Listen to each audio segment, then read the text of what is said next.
Instructor William Safir. We're going to turn this moment over to you. Let me just open up by saying Bismillah ar-Rahman ar-Rahim. And thank you all for being with us on this third day of May 2024 to honor a very dear and beloved, not only member of the Nunetics Institute family, but a dedicated and hardworking member of the Muslim American community family.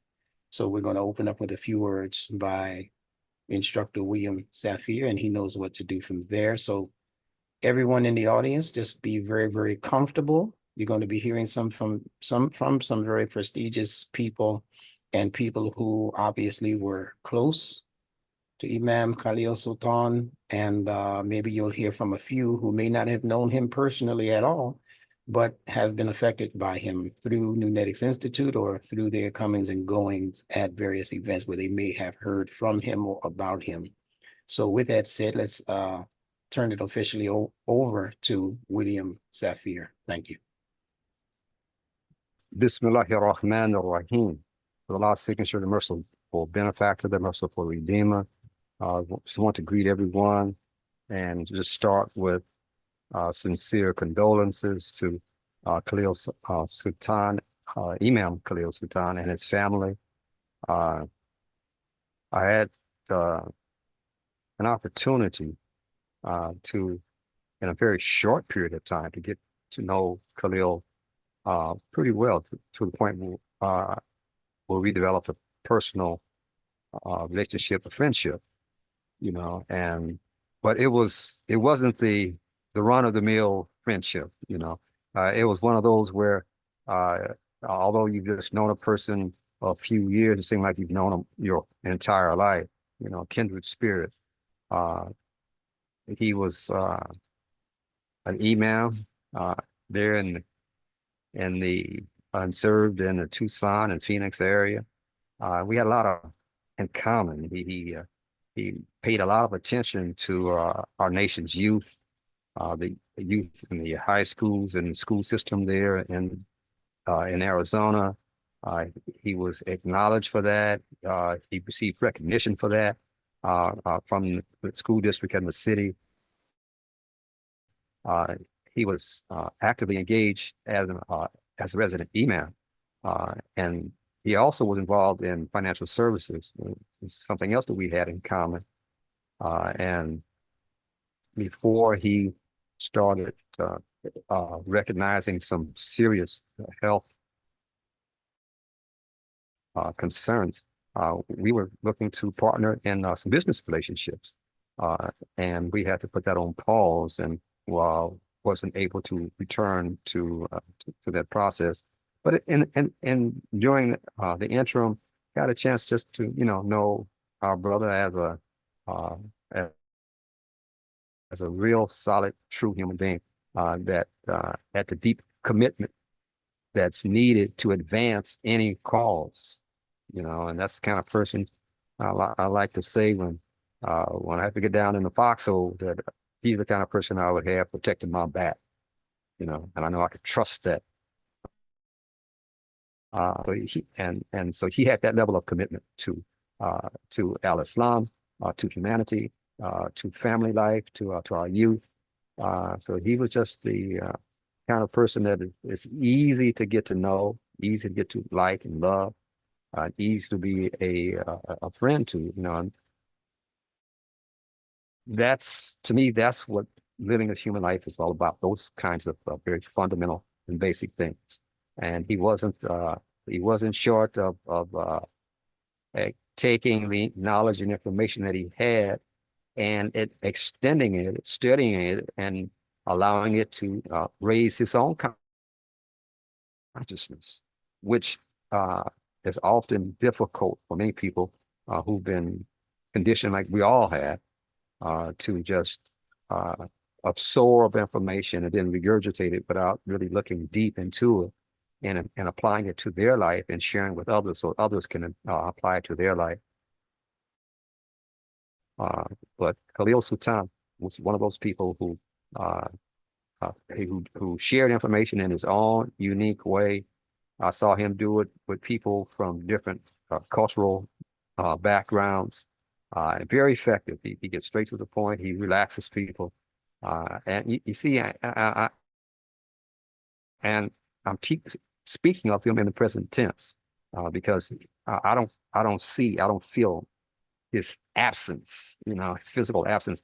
His spirit was so strong, his social relationships were so strong that it'll live, forever in my heart and in my mind. So Khalil is still alive in my life, and I think that's the way Allah intended it for all of us who have that level of commitment that we will long after we have a physical presence on the earth, walking in this carbon 12 body suit that we all have.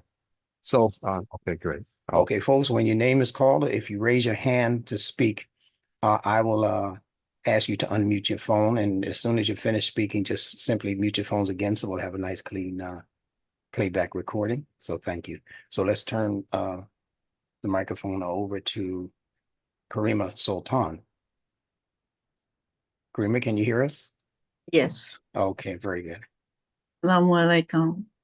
Alaikum salam, dear. My parents met Imam Khalil when we were all in the Nation of Islam. My father was a Nation of Islam minister, and so was Imam Khalil. And Imam Khalil was living in California, and my father and we were living in California, and the Honorable Elijah Muhammad said that California was going to fall off into the ocean, so all the Muslims were moving to Arizona. And that's where my father met and my parents met Khalil and his wife, and my father and Khalil remained friends for years and years. And my dad returned to Allah in 2019. My father was a missionary minister in the nation of Texas. When we moved from Arizona to Texas, and he was the one who opened the first masjid. At this time, we were under the leadership of Imam W.D. Muhammad. He opened the first masjid on a military base in the USA. So he has a rich history, and so do Imam Khalil. And I have to find my notes. Hold on a second. My phone just shuts off. So I talked to Khalil's daughters about some of the things that he did when he was younger. Motivational speaker in the community. He had been invited to speak many times in high school classes and at universities, motivating everyone to be the best version of themselves, to love one another, help one another with encouragement through action and kind words. He loved and cared about humanity. He did always speak about humanity and always told the youth that they were worthy and that they were a plus to society and had lots to offer the world to make it better, make it a better place for themselves and the future ones coming behind him.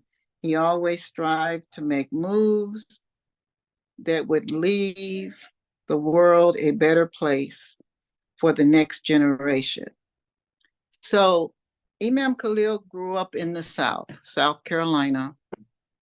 His family owned a cotton farm, and he had a love for knowledge.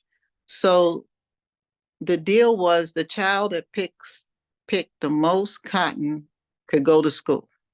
So he used to strive out there barefoot in the South with his overalls on to be pick the most cotton so that he could go to school.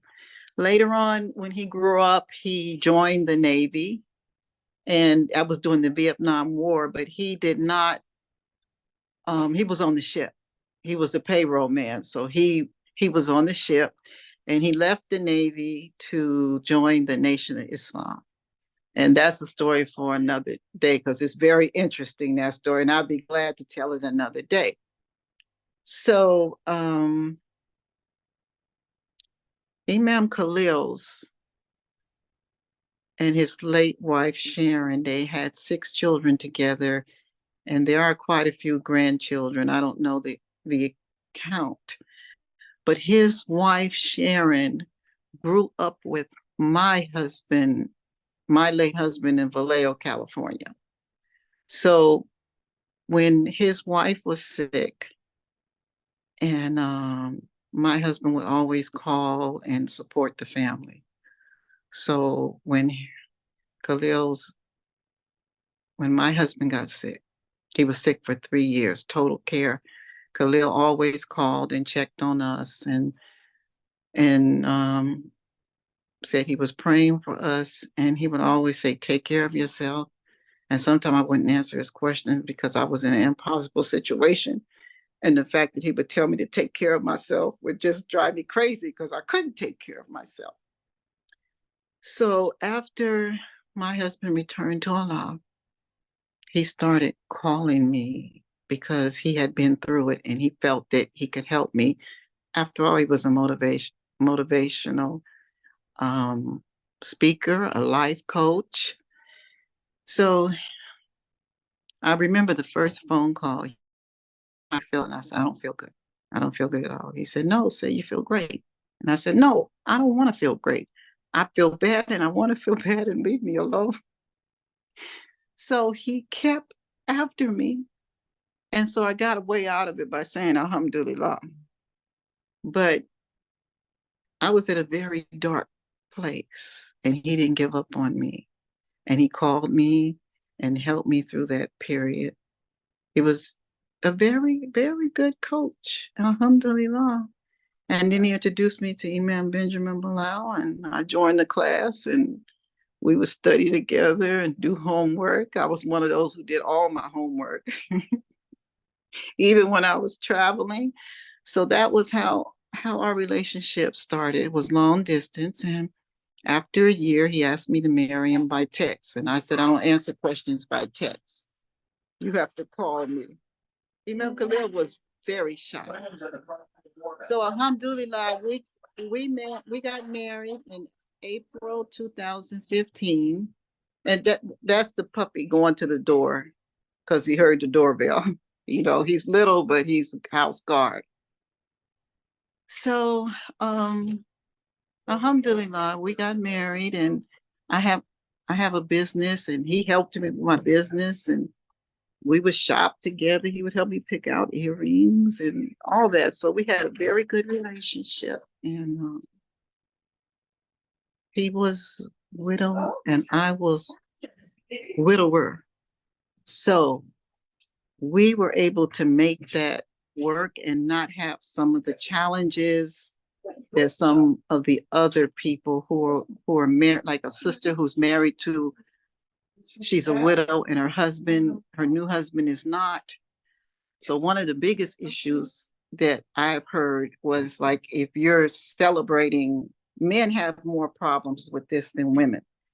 If you're celebrating birthdays or memorials and stuff with your children, men have a tendency to get jealous.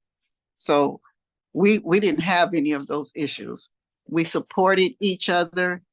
We supported our, let me tell you, I'm gonna go back up because this is very important. I want everybody to hear this. When you get a divorce, someone in a relationship decided to get a divorce. They didn't want to be married again. When you become a widow, your spouse is just gone. So you don't stop loving that spouse. You were married to that spouse. That love for that spouse, your late spouse, is in your heart. But that doesn't mean that you can't love someone else and move on in this life. So we respected the love that we had for our spouses, and we respected the love that we had for each other. We celebrated our anniversary, which on April 8th was our 9th anniversary. But we celebrated our anniversary and we celebrated total years married. So like this anniversary that we had on the 8th of April, we celebrated 9 years. He celebrated 54 years, and I celebrated 46 years. And the reason why we decided to do it, because we put in the work. And people tell us we can't do that. And we say, yes, we can do it. So when Imam Khalil moved to Atlanta, my grandchildren met him. They loved him. He was the other grandfather in the family. My whole family, our community, everybody there loves Khalil. And he was always motivating the kids and motivating whoever had issues and they wanted to talk to him, and everybody just loved him. And it's just amazing. I think today about 1,500 people to 2,000 people made a janazah prayer for him today, from the East Coast to the West Coast. So did you have a question you wanted to ask me, Imam Bilal? About him, something, I'm grieving. Yeah, And no, this, no, no. I only wanted you to say what was on your heart. Speaking specifically to those who may not had a chance to have met him, because amongst the group of Nunetics learners, probably the majority of them have not met him or had a conversation with him. So I just wanted them to become more familiar with his legacy, because we're going to be taking that a little bit further, and I'll speak on that when I get a chance to say what it is I need to say. But whatever is on your heart, and listen, you, as you have mentioned, are an official part of this Nunetics family, so you can come on at any time and say, "Listen, Instructor, I'd like to say a few words, a few more words about his history." But right. you'll hear in what I need to say that I'm going to be doing a pretty thorough, because Khalil and I actually sat down and he gave me on audio pretty much his life story. Right. A lot of people, you'll remember that, but a lot of people wouldn't know that. So I'm going to be working diligently to make sure that that becomes accessible, if not in writing or in print, definitely as an audio book for people to listen to and cherish. So whatever it is you want to say, just go on and complete your thoughts. And there's no time constraint on what you need to say. Okay, so just take your time and let it unpack. And we're So loving this. We're loving this. he Okay. booked, and I have a niece who was taking care of him before I got back to Atlanta, and then helping on the weekends. And they finished the book, and she's going to print it hardback. So that's coming. And in Atlanta, he was working with children, and he worked at the Muhammad schools for a while, motivating the children in the family. All the babies loved him. They remembered him. Like if they met him when they were 6 weeks and then they saw him again in 6 months, they knew who he was. He always said that he was great. And we used to talk to my mom every day. And my mom would say, I know how you feel, Khalil. You feel great. I'm trying to get there with you. So there was something else I wanted to read um, about something that I wrote about getting married as widow and widower. I'm on my cell phone, so I need to go find it right quick. Okay, so this was something I wrote for our anniversary this year. Two souls intertwine, their souls embarked on a gentle vortex. But sometimes since I had brain damage from COVID, I sometimes I can't connect the words, but it's like you go on a trip, I can't get it out. But to find love again after great loss. Their souls embarked on a poetic journey, serenading the essence of enduring love. In the tapestry of time, their love will reside, a, be- a beacon of hope that can never subside. Enduring love on a journey of 1,000 days, bound together in harmonious ways. May their story inspire like a timeless song. For love, when cherished, can never go wrong. Two hearts intertwine, a tapestry of trust. Embrace the unknown beneath the radiant skies. Through laughter and tears, they found solace in each other, for they understood the secret of this dance, that love, when nurtured, has endless chance. So we were both widow and widower, grieving a spouse, when we got married. And for me, this time it's been a little bit harder. It's the second husband in 10 years. So it's a little rougher on me this time than last time. But he's a beautiful soul, a beautiful brother. We had a beautiful relationship, very wise man. He would read the Quran every morning to me after Fajr. And sometimes I wouldn't let him get too far because I would start preaching.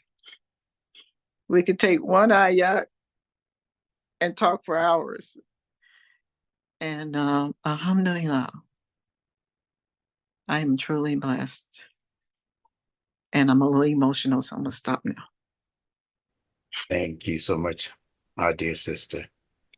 All right, so I'm going to turn the microphone back over to William Safir, and he'll take us a little further into the journey with words from my wife, Karima Medina Bilal, and then he'll navigate us through the rest of the people who like to say about 2 or 3 minutes worth of comments on Khalil.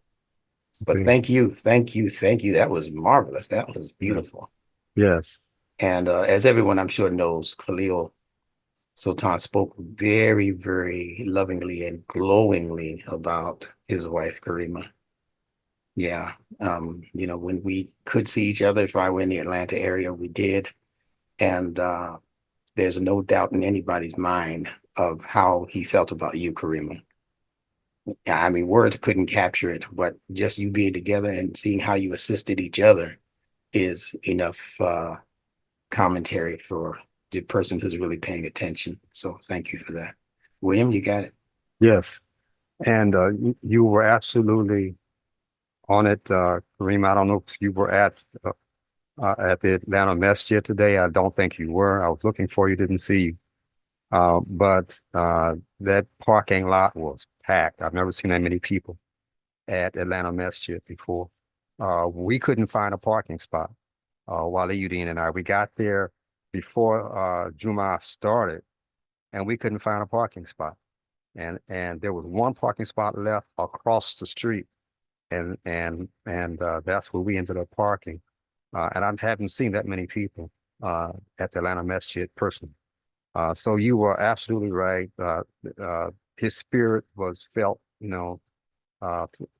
throughout the day. People were moving around as if it was an Eid celebration instead of just a Juma, So Khalil's life was certainly felt, and his spirit was live and well at the Atlanta Masjid today. So I just wanted to underline that. Karima Medina Bilal, would love for you to share what's on your heart. Inshallah. Can I be heard? Can you hear me well? Yes, I can hear you very well. Alhamdulillah. Assalamu alaikum to all, and Sister Karima, especially huggies. Big hug to you. I cannot imagine. Well, actually, I have a clue. I shouldn't say we lost. Our daughter returned to Allah earlier this month, not even a month ago. So we understand the difficulty that transition can bring, different kind of pain, not to equate the two, but simply to send a array of empathy. We understand pain when a person that you love leaves this plane and goes to another. I make a point, Bismillah ar-Rahman ar-Rahim, of using that word goes from one plane to another, from this plane to another, because there are certain laws, certain universal laws at play here. And I'd like to take just a few moments to bring those to the conversation in the hopes that it might ease, that it might bring an element of comfort to what is, without question, a very difficult situation. And I begin by remembering something from a play I read called Julius Caesar. And in it, Brutus comes and says, I come not to bury Caesar, but to praise him. And with apologies to William Shakespeare, I say I have come to this conversation and this memory not to bury Brother Khalil. That will be taken care of by family and others. But I come to praise Allah. I come to praise Allah for everything that Brother Khalil meant and brought to this plane of existence. And it was a lot. You know it much better than any of us do. I came to know him through my husband. He was one of Instructor Bilal's greatest supporters. And in the time that I interacted with him via the class and through my husband, he also, I would have to use the word sunny. That would be the word that I would use, two words, sunny as in disposition, as in bring light to a circumstance, light, not only illumination, but lightness of spirit, lightness of bearing. Every time I would speak to him, he'd ask me how I was doing, and I would say, I'm blessed and blessed and grateful. And he would say, I am blessed and my soul is at peace.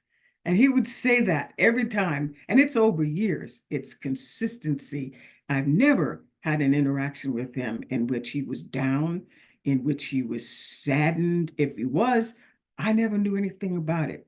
And I always felt better after I spoke with him.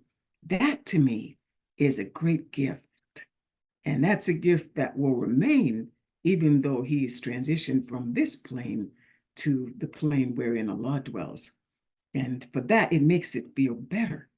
Doesn't take away all the pain, doesn't take away the sadness, but it helps to fill that space that's left when somebody that you care for, somebody that you love, leaves.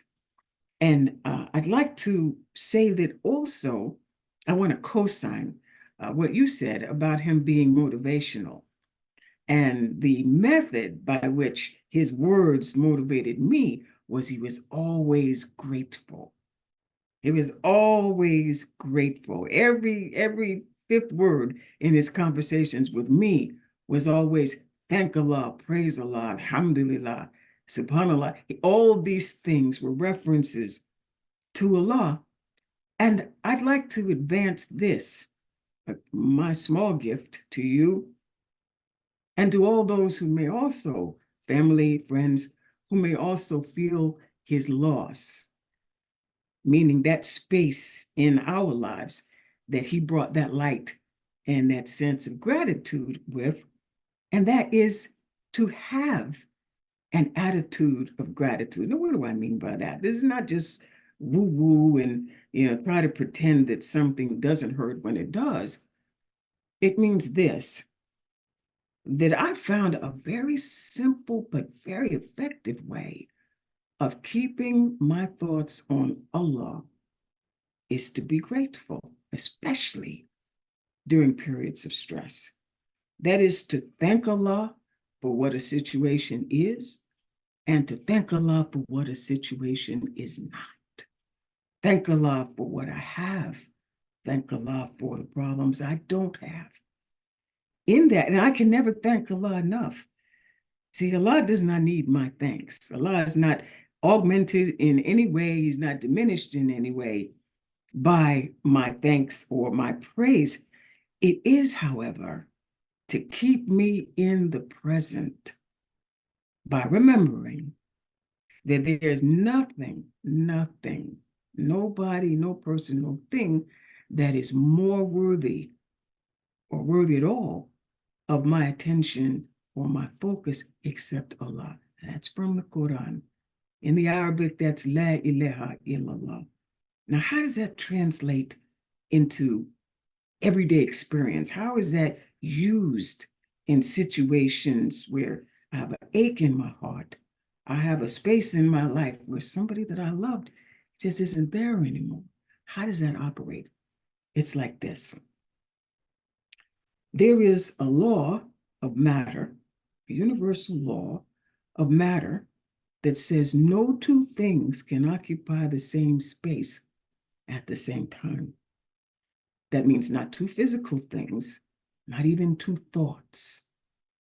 So therefore, when I'm focused on Allah, by giving thanks for something that I have, want, did, will have, didn't happen, there's no way that I can entertain thoughts of pain or sorrow or hurt or lack.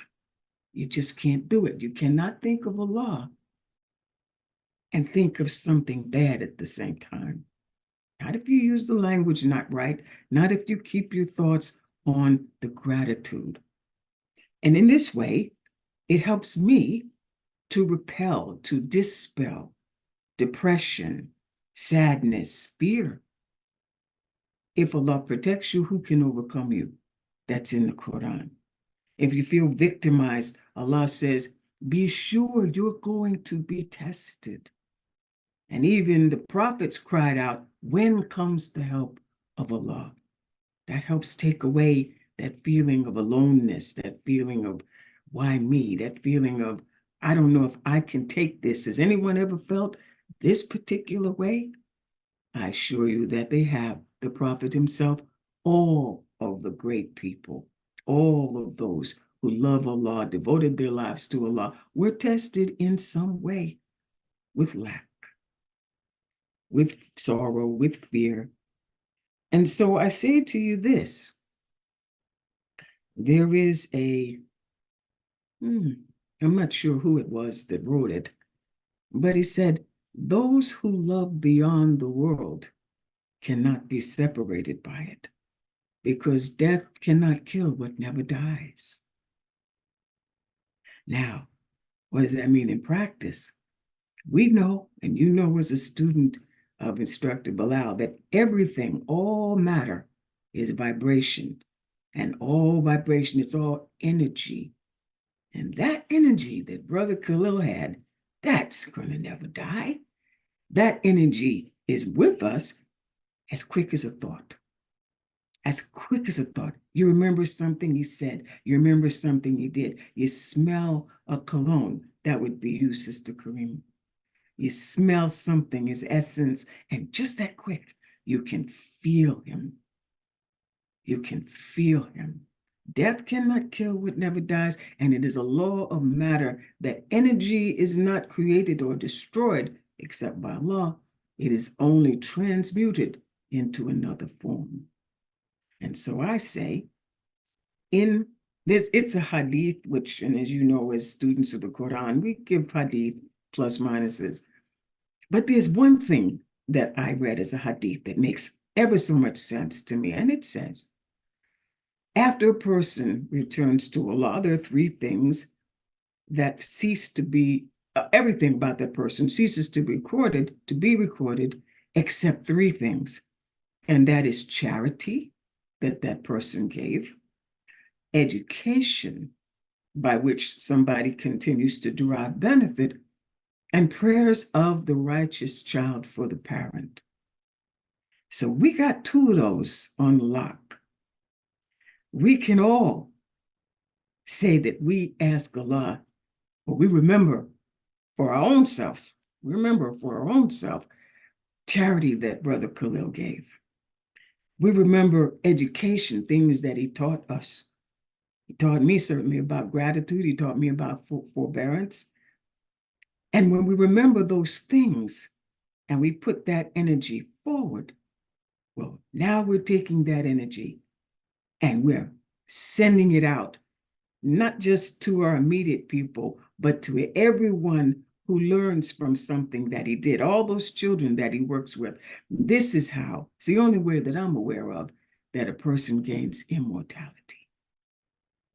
So I say to all of you, all of us who knew Brother Khalil, remember him. Do something that someone will be educated by, and think of Brother Khalil. If you learn something by him, keep it moving, keep it forward. Let that momentum take the next generation into that same state of happiness and joy and sunlight that Brother Khalil gave to us. And I promise you, when you're engaged in that, you'll find it more and more and more difficult to feel pain. Instead, you'll feel his essence alive and at work via the grace of Allah in a wonderful way. It'll never replace, but it'll just make that journey a little bit easier. So that is my gift to you, Sister Karima, namesake Karima to Karima, and to all of us who knew him and loved him. And with that, I say alhamdulillah for Brother Khalil. Salam alaikum. Alaikum salam. A wonderful tribute. And again, you know, how much more elevated can you get in energetically, in your spirit, in your thinking, than that of being grateful. And certainly that is an illustration of Khalil's life. And that can't be denied. I know every time I saw him, he had the same spirit, and I certainly learned a lot, just being in his midst, especially that part about being grateful constantly.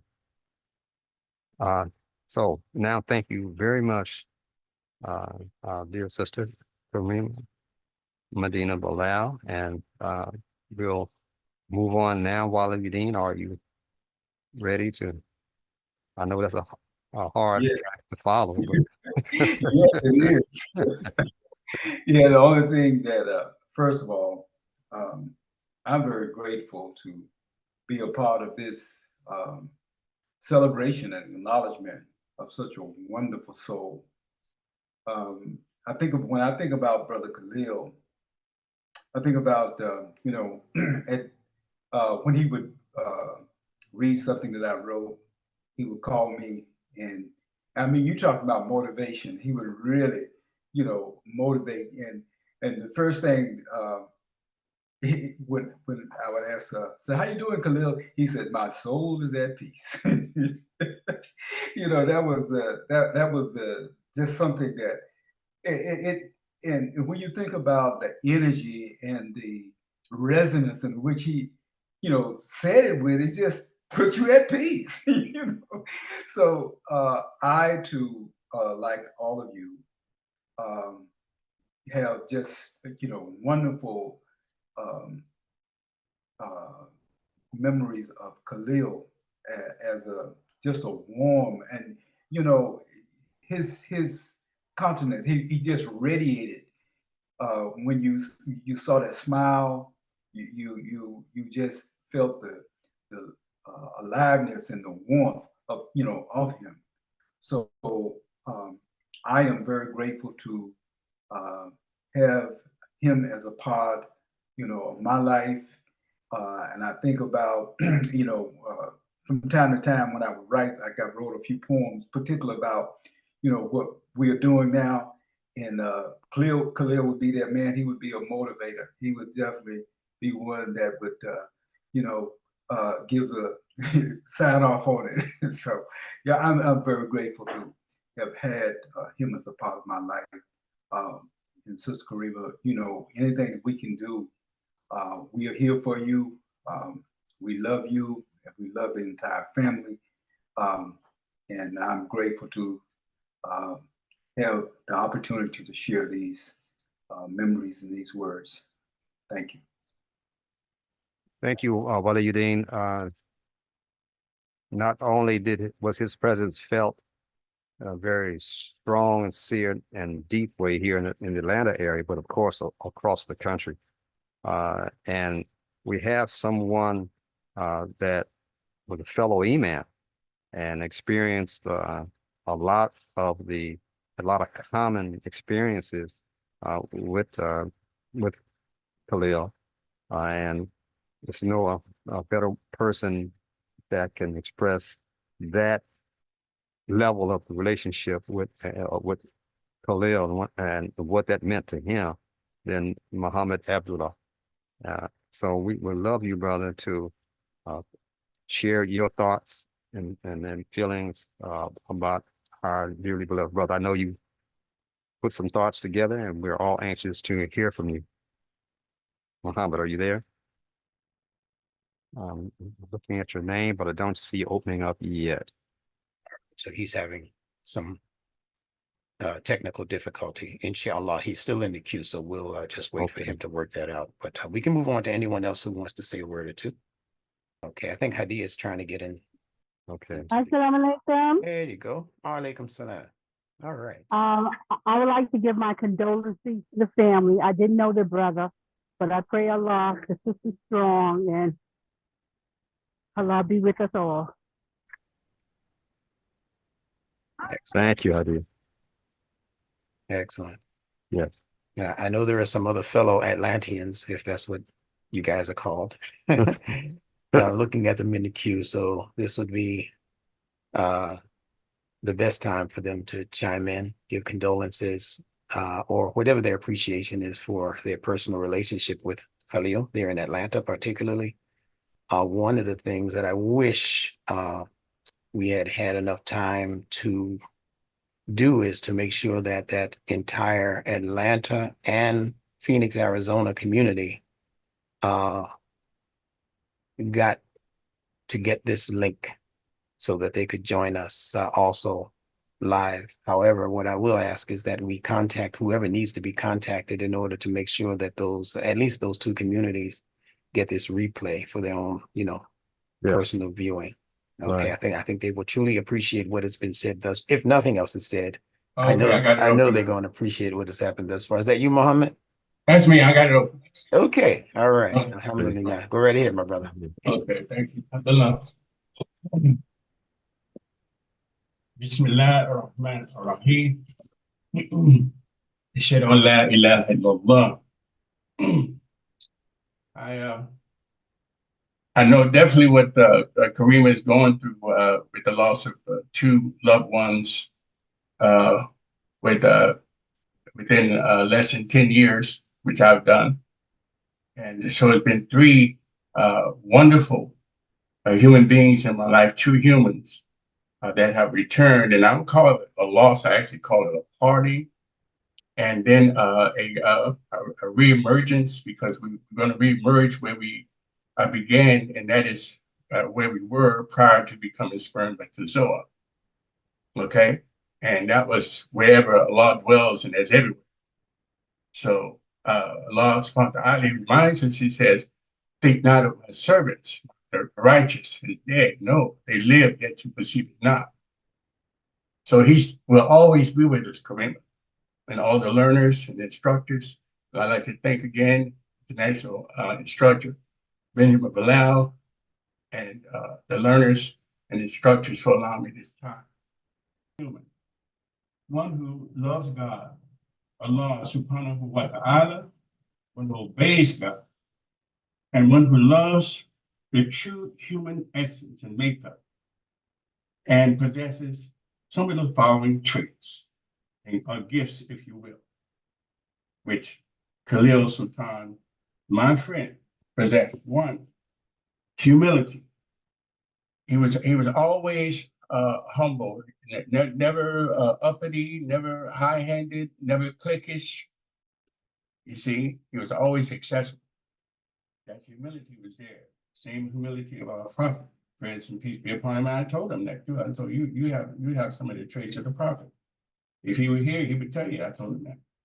He always strove to greet first. And that was one of the marks of our prophet. He always spoke first. He was a kind and gracious soul, always had a wonderful, radiant smile and a kind heart. A humble giant, I call him. Having the love of family life. He loved family life. He loved family values. He loved the family hour and playtime that he had. And he talked about it often with his grandchildren and young people, especially newborns and infants. He loved them. And then lastly, he strove to be among the righteous, as a willing, faithful believer. Willing, and that's a word I want to just focus on for a minute. There's a difference between those who willingly surrender their will, and those who come kicking and screaming. Well, I ain't ready yet. God, I need a little bit more time to get over this. Let me drink a little bit more. Let me have a little bit more of this that I shouldn't have. No, there's a difference between those who are willing, who give it their will willingly, surrender willing, and he was that type of soul.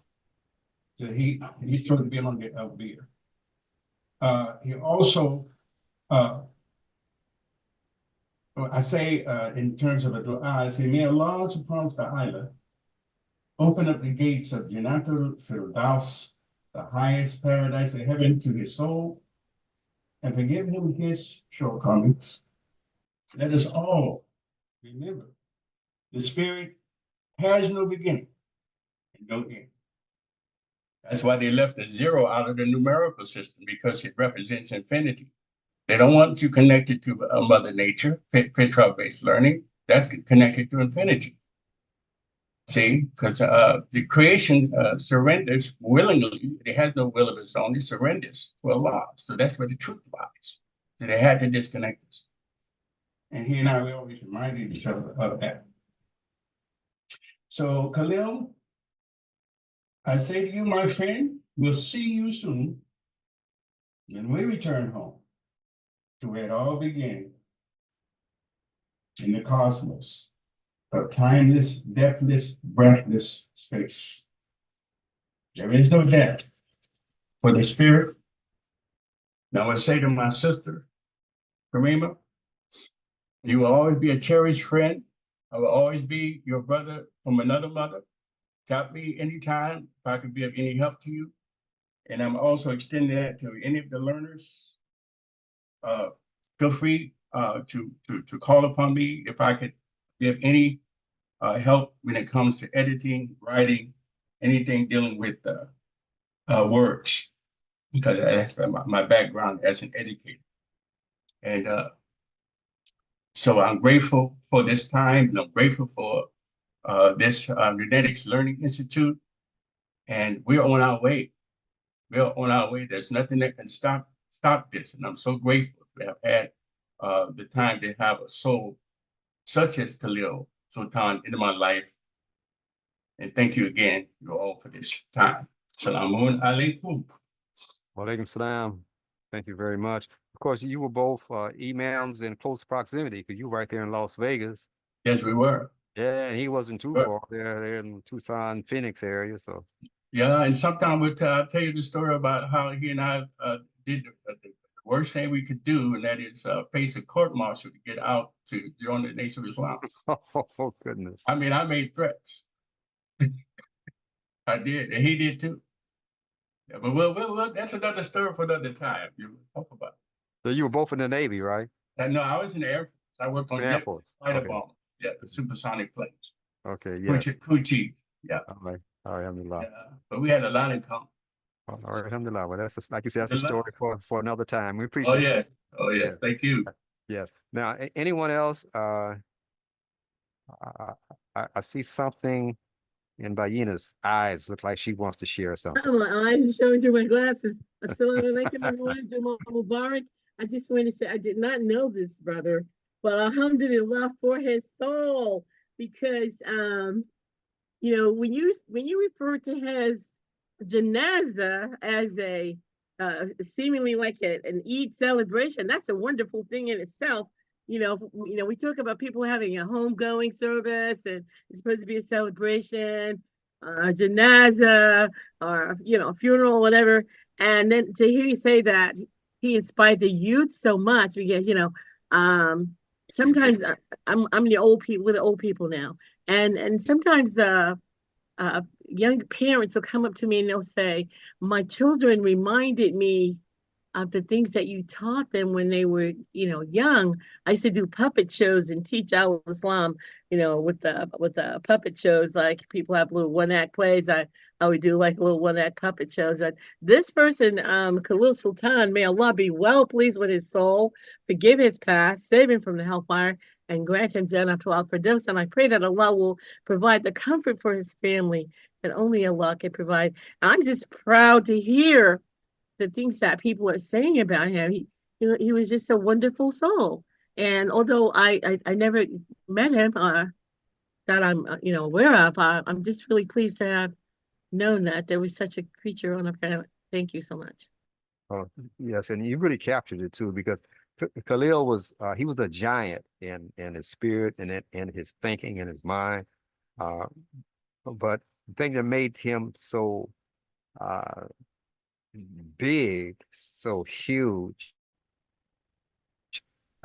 is in terms of his presence in life as a true human, was the fact that he was always just comfortable being just a common human being. And that's what you always got from Khalil. You never got a feeling that he thought or felt or that he was above you, and his thinking and his sensitivities. It was always he was right on the level where you are. So he was that kind of he is that kind of person. I like to speak of it in the present. So thank you very much, Bayina. Anyone else would like to share before we move on to an international instructor and allow him to share his thoughts? Assalamu alaikum. Walaikum salam, soldier. Yes, alhamdulillah. I'm very, very much satisfied to be able to connect with Brother Khalil, even though Brother Khalil, Brother Khalil, the brother who Janatha we celebrating and thanking Allah for him for his commitment. I identified with his spirit.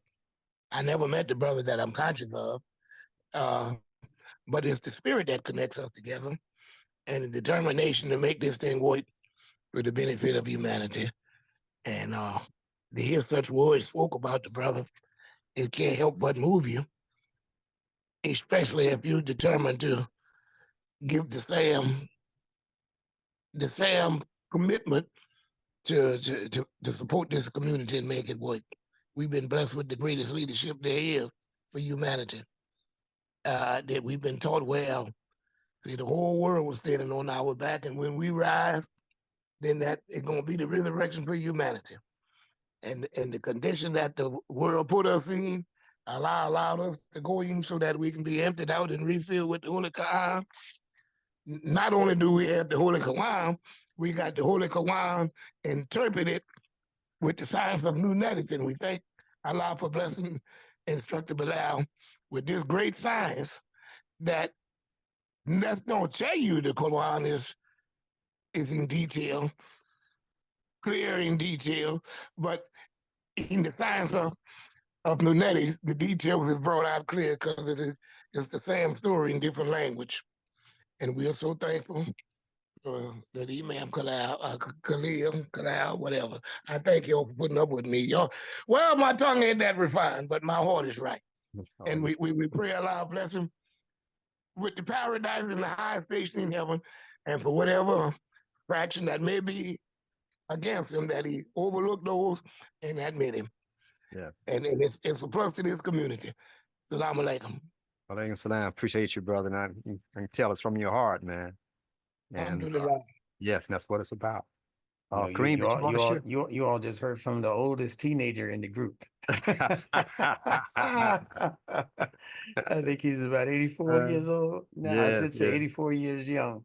Yeah. And no, I'm 85, brother. 85. Look at that. Look at that. Oh man, how time flies. Alhamdulillah. Go right ahead, William. I'm sorry. Yes, certainly. Kareem, did you want to say a few words? Yes, sir. Thank you. Sure. First of all, I wanted to extend my condolences to Sister Karima and you in our prayers, me and my family. You know, when I first got to notice about Brother Khalil, um, you know, I'm a kind of old head, but I like going online and kind of researching people. And when I saw his picture, I said, I've seen that brother many times, you know. I've been in the community quite a while and traveled to different conferences and been to Atlanta quite a few times. And I saw his face, and it stands out because he has such a kind face, you know. You don't always see that because some people, they mean mug just to keep people back off of them. That's not the kind of brother this is. And you can tell he's very secure in himself, that he can have that kind of countenance about himself. He doesn't feel weak by showing how kind he can be to other people. And that's kind of impressive to me. You know, I didn't see him as being a very talkative person. I'm just sitting looking at him from a distance, but I've seen his face many, many times. And again, my heart goes out to his wife, his family. I looked at his Facebook page and I see he has a big family, you know, and they seem to really enjoy themselves being together, you know, which speaks a lot about his ability to hold his family together. So again, thank you for this opportunity to share about that. And Sister Karima, you're in our prayers, and we will continue to pray for your, I guess, your peace and happiness, that it continues, and those loving memories you have of your husband. Assalamu alaikum. Well, alaikum salam. Thank you, Kareem. I appreciate that.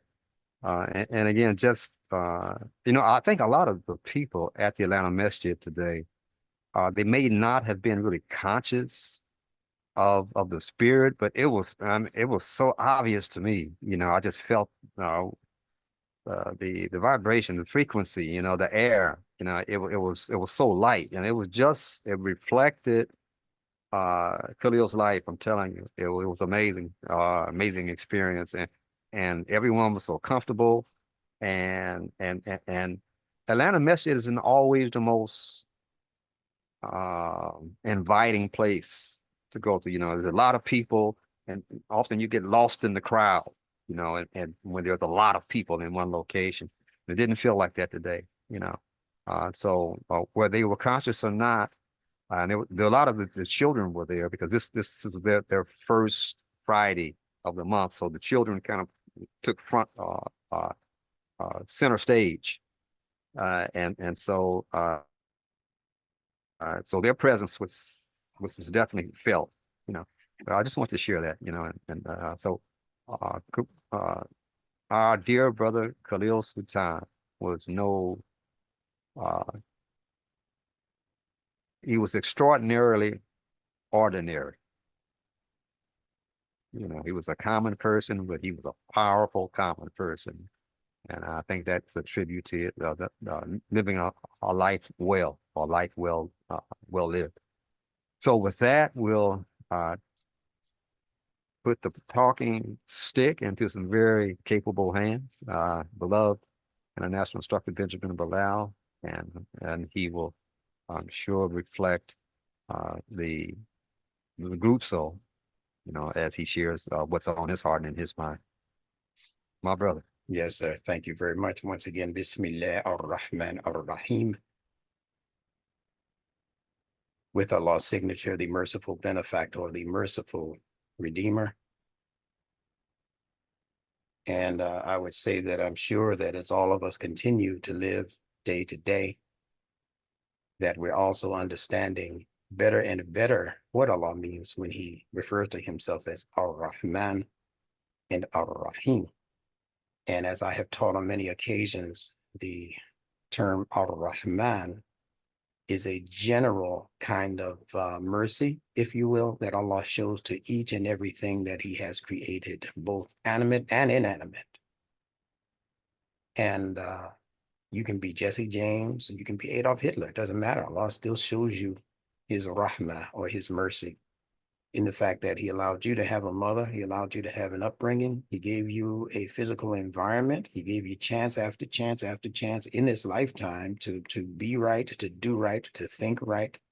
And the individual chooses to do other than that. And that's Allah in his Ar-Rahman role, the merciful benefactor.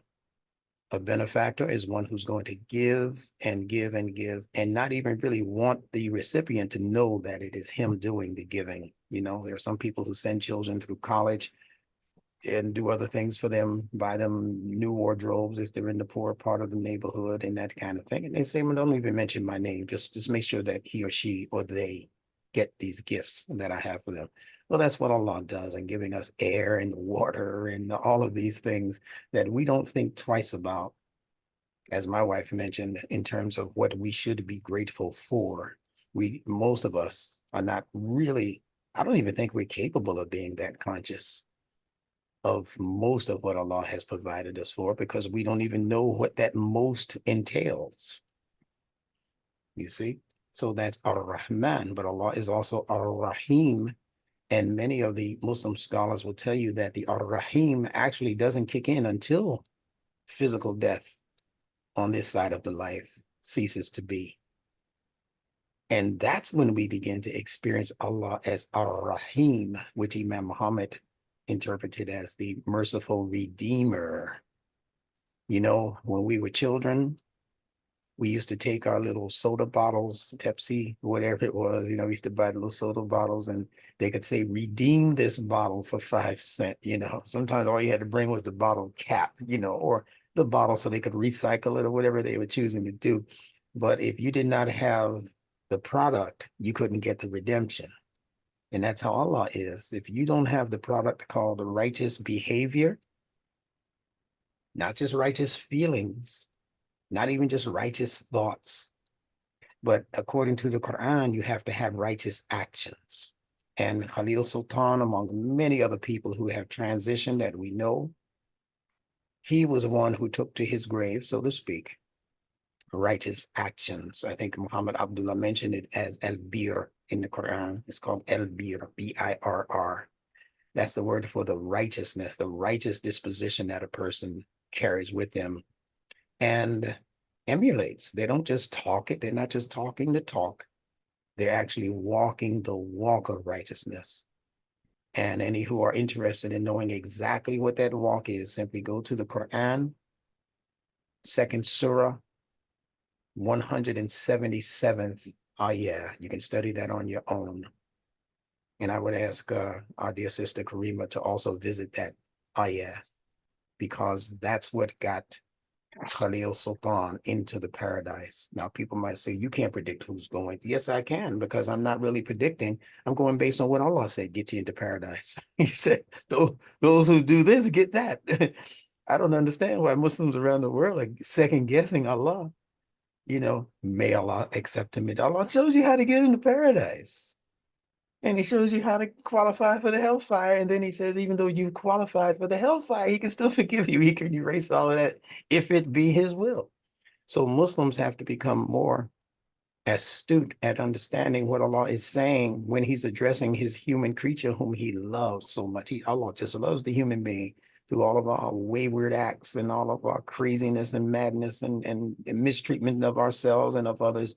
Allah can still wipe all of that out and still give us paradise. So if we have that much hope for the ones who we know are doing wrong, how much more hope and pleasure should we have in the very idea that for those who have fulfilled their part of the bargain with Allah, to be right and to do right and to help others and encourage others to be right, there's no doubt in my mind that that person is in Firdaus, Jannah, Firdaus, the highest level of paradise. So those are my thoughts. I want to say just a couple of minutes worth of words on how Khalil and I met, and then we'll be through for this evening, inshallah. I'm going to co-sign the idea that Khalil was first and foremost a premier educator, but not in the typical or the standard way that you might perceive an educator, one who has PhDs and master's degrees and, went to this college and that university and all of that. Khalil Sultan went to the University of Life and graduated with honors. And that's how I met him. And it can be a bit deceiving, in the good sense of deceiving, because you won't see him and hear him and engage with him and walk away that first or second engagement saying he's a master teacher. You'd have to think about your interaction with him and what he said to you. Just like my wife was saying, he would always end those conversations with his soul being at peace. But if he says it over and over again, so you'll get what he's talking about. And it didn't matter what difficulty he was going through. I could never have guessed and never can guess the pain and the suffering and all of what he was going through inside. But how big a human being do you have to be to go through all of that inside and still on the outside say to people and to yourself, my soul is at peace. So he understood that his soul was not this flesh and blood stuff that gets old, gets wrinkled, loses a leg, this physical body as Imam William Kareem also mentioned, this carbon suit that we've been gifted with by Allah to walk around with in this life. This is going to dissipate and eventually disappear into the earth.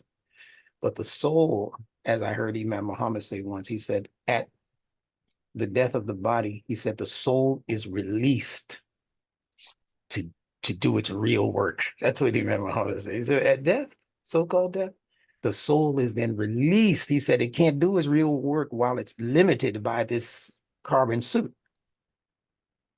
So as William said, he's still here working. Allah said, do not say about my ibad that they are dead. What is ibad? Ibad means my workers. So he's still working. He's still on the job. He's as much on the job now as when he was in the Nation of Islam fulfilling what it was they asked him to do. And they said, don't be relieved until properly relieved. And only Allah can properly relieve you. So I don't remember what year it was when he and I first spoke, but I know I was having some weekly conference calls or something at that time. And I only knew him by his voice on the phone. And he called me once to say, listen, I'm here in Texas. And no, I think he was in Arizona at the time. Yeah, I'm here in Arizona and I have a brother, one brother. He said, I have one person that I think would be very interested in what you're talking about. And this was even before the official Nunetics thing kicked in. This was just me talking about what I was discovering about letters and the Quran and Imam Muhammad's language and logic and so forth. And he said, Imam Bilal, he said, would you talk to this person? Could we have a three-way conversation? Because I told him some of the things you were teaching and he was very interested. And I said, yo, please go right ahead, dial him in. And I forget the brother's name, but he was on the phone and I think we spoke that night. The first introduction to him of me was 3 hours long, only because he kept asking questions, And Khalil was so excited about that call because he had even heard things that I had not shared with him at that point. And he said, Imam Bilal, he said, can we do this again, but do it bigger? And I said, like, well, what do you mean by bigger? He said, well, I got more people over here, I think, who'd be interested in what you're saying. And I'm sure you have other people who want to hear from you on a regular basis. And one thing literally led to another. And as I said to him just yesterday, actually, before his transitioning, I said, I'm going to always blame you for being the one who started all of this. He gets a kick out of when I say that, because he understands exactly what I mean, that if he had not encouraged me to teach on a broader scale to a broader number of people, it might not have ever dawned on me to do that. I might have been satisfied in a masjid somewhere just teaching 10 people a week or 20 people a week or whatever. But Khalil was the kind of person who would highlight in his own inimitable way what your value was, not what he was bringing to the table as value.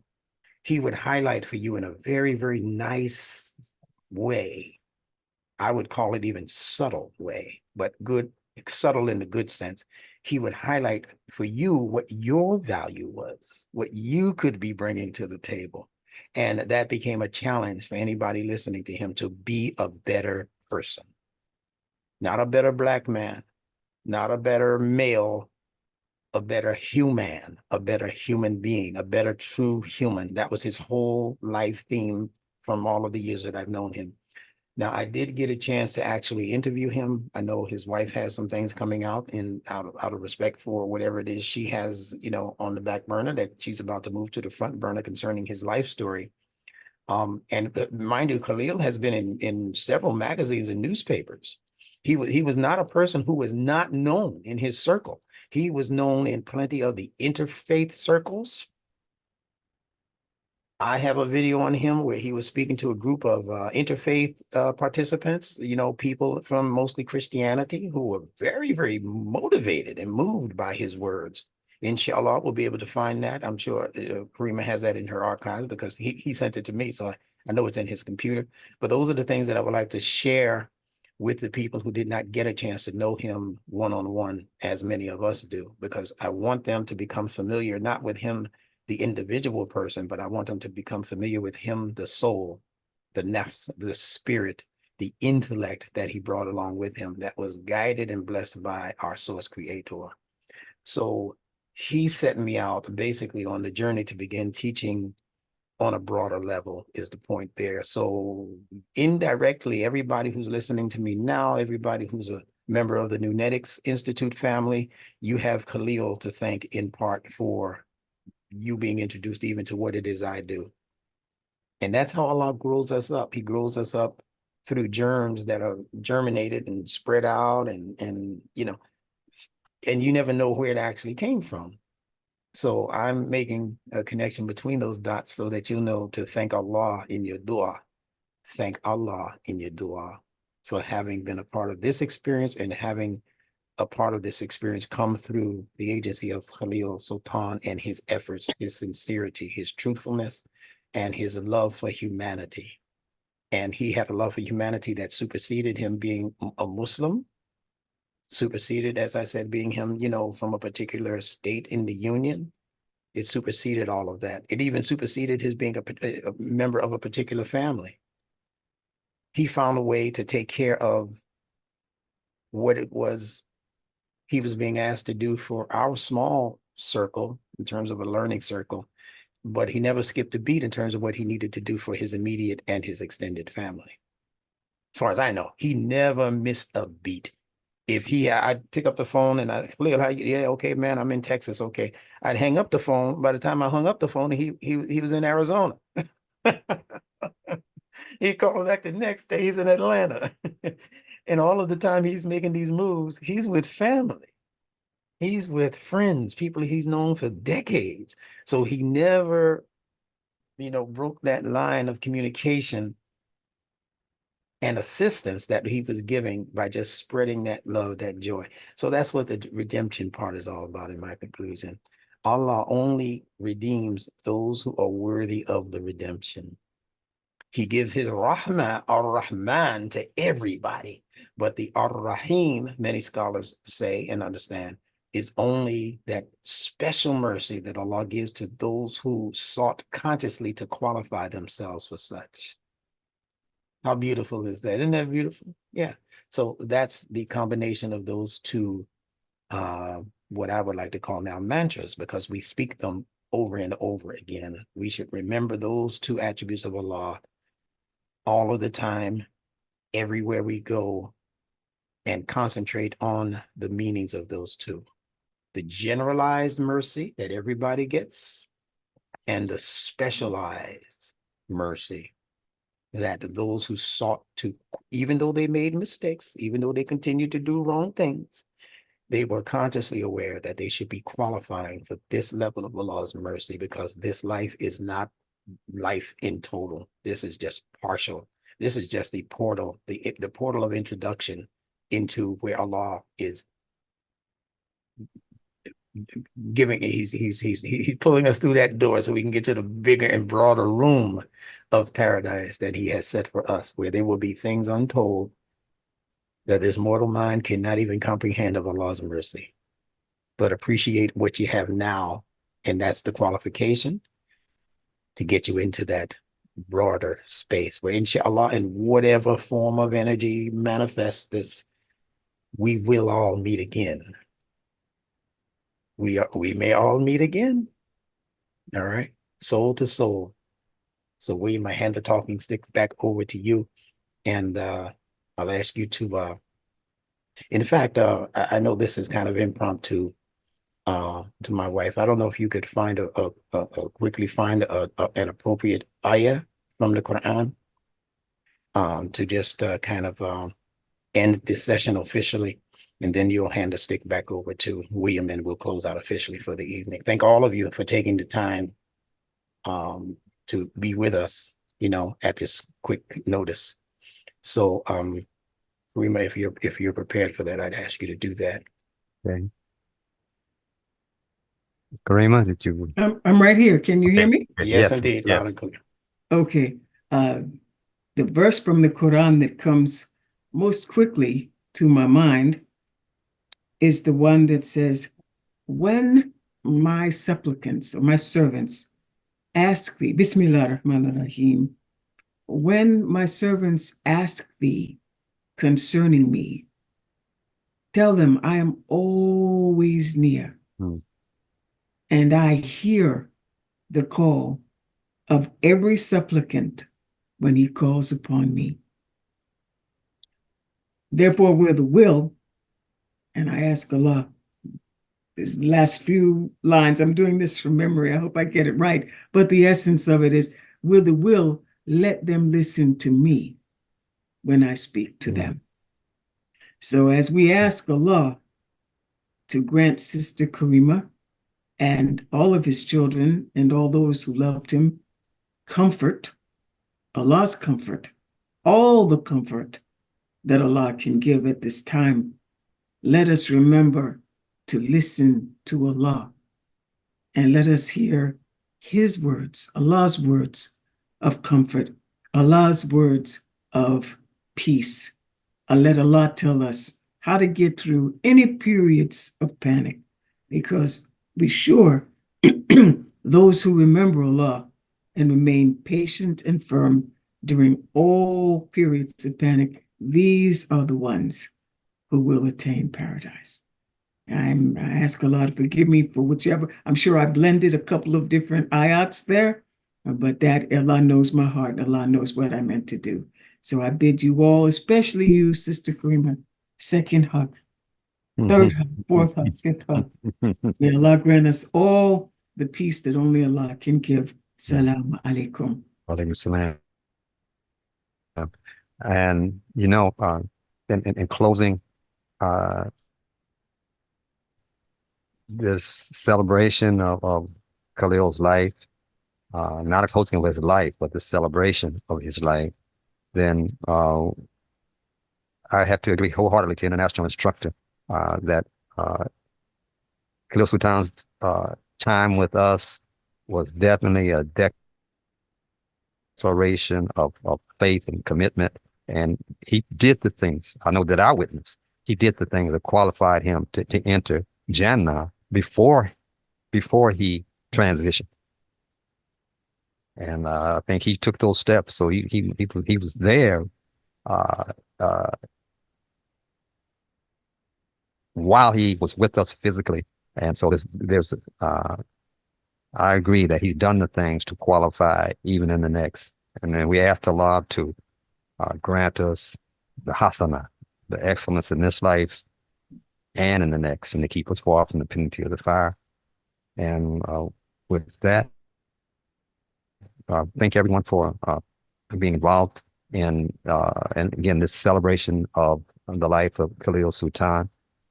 And we make ourselves available as Lunatics Institute to be here as a continuous support for Khalil and his family.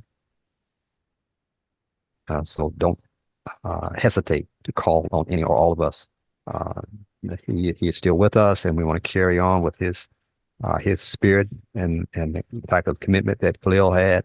We'll be asking more and more of the learners and instructors to demonstrate that same level of commitment as we grow.